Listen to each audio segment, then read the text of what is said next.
Shalom saudara-saudara yang dikasihi oleh Tuhan. Percayakah saudara bahwa Tuhan adalah penyebab daripada segala sesuatu?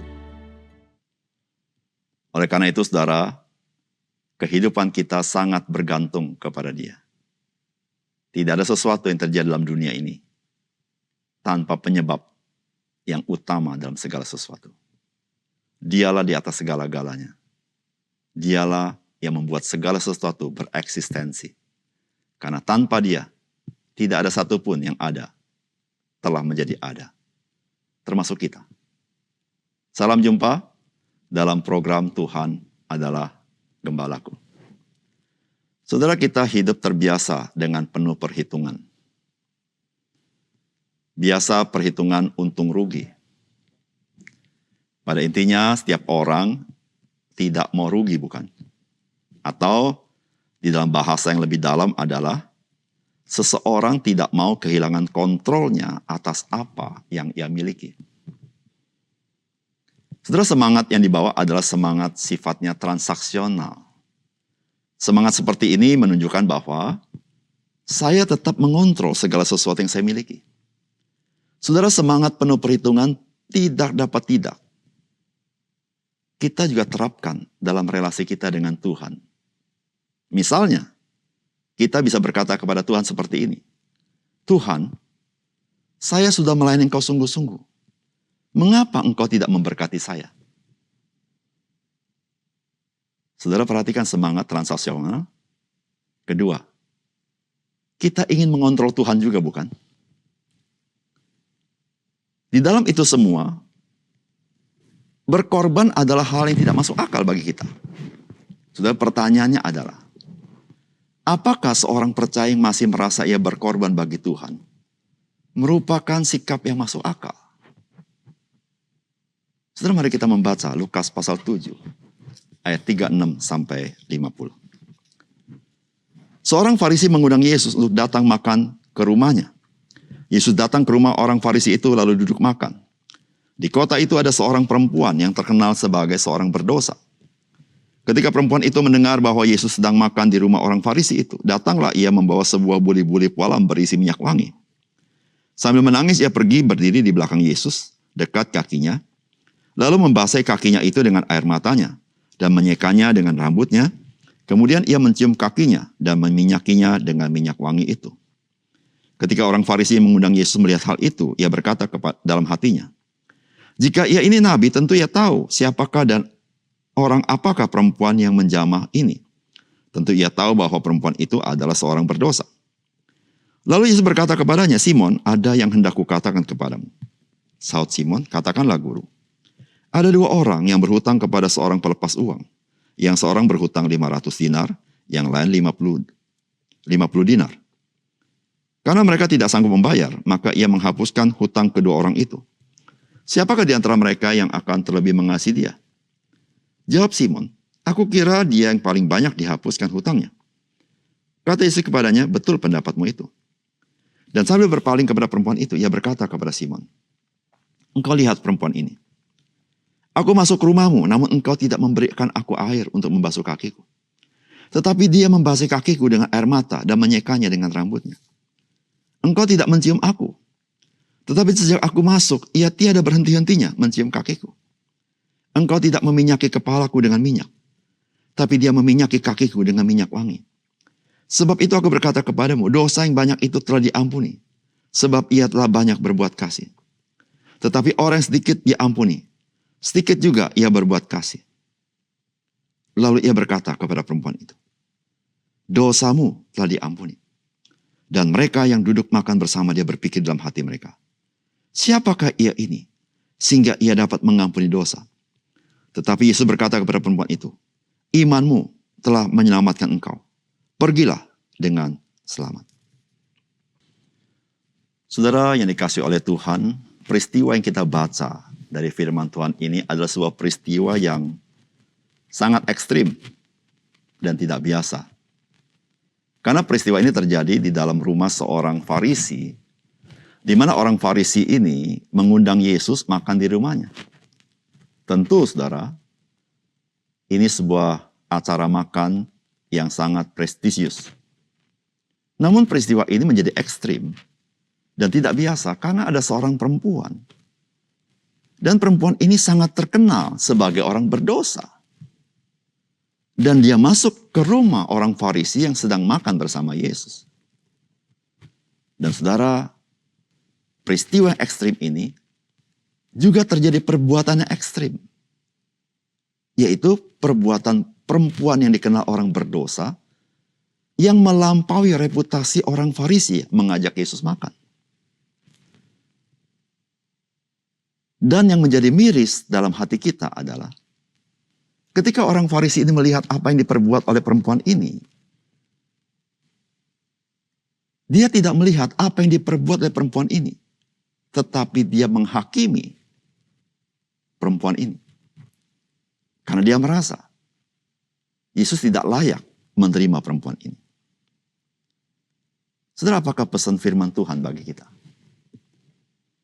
Yang pertama, saudara, kesadaran akan anugerah pengampunan yang Tuhan berikan kepada kita. Itu sejalan dengan kasih kita kepada Dia. Saudara, firman Tuhan berkata, lalu Yesus berkata kepadanya, Simon, ada yang hendak kukatakan kepadamu. Saud Simon, katakanlah guru. Ada dua orang berhutang kepada seorang pelepas uang, yang seorang berhutang 500 dinar, yang lain 50. Karena mereka tidak sanggup membayar, maka ia menghapuskan hutang kedua orang itu.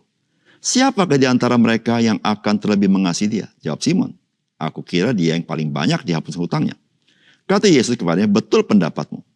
Lalu ayat 47 berkata, sebab itu aku berkata kepadamu, dosanya yang banyak itu telah diampuni. Sebab ia telah banyak berbuat kasih. Tetapi orang yang sedikit diampuni, sedikit juga ia berbuat kasih. Saudara yang kasih dalam Tuhan, ekspresi kasih kita sesungguhnya merupakan respons terhadap sesuatu. Kalau kita bisa mengasihi, itu karena kita merespon sesuatu. Oleh karena itu, saudara yang kasih dalam Tuhan, kekuatan kasih kita kepada orang lain atau kepada Tuhan sangat bergantung kepada kesadaran kita akan kasih Tuhan yang begitu besar kepada kita. Dan kasih Tuhan yang Tuhan berikan kepada kita adalah sebuah pengampunan yang tidak dapat diberikan Tuhan tanpa pengorbanan Yesus Kristus. Saudara, inilah yang dikatakan di dalam kisah perempuan ini. Saudara, Tuhan memberikan satu contoh. Ada dua orang berhutang kepada seorang pelepas uang. Yang seorang 500 dinar, yang satu 50 dinar. Dua-dua diampuni. Siapa yang lebih mengasihi pelepas uang ini? Tentu dikatakan orang yang diampuni lebih besar. Disitulah Tuhan mengajarkan sesuatu.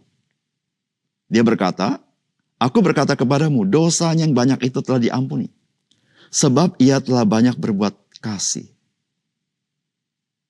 Seakan-akan dosa diampuni karena orang berbuat kasih.